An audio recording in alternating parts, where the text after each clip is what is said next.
Karachi police के east complaint cell में police एहलकारों की रिश्वत लेने की वीडियो सामने आ गई है। एडिशनल आईजी कराची ने मुलव्वस एहलकारों के खिलाफ सख्त कार्रवाई के अहकाम जारी कर दिए हैं।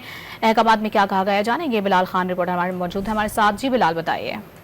बिलाल से रब्ता करने की कोशिश करेंगे। आपको बताएं कि कराची में मुलव्वस एहलकारों के खिलाफ सख्त कार्रवाई के अहकाम जारी किए गए हैं। एडिशनल आईजी कराची की जानिब से वीडियो में खवातीन एहलकारों को 50,000 रुपए तलब करते हुए देखा जा सकता है।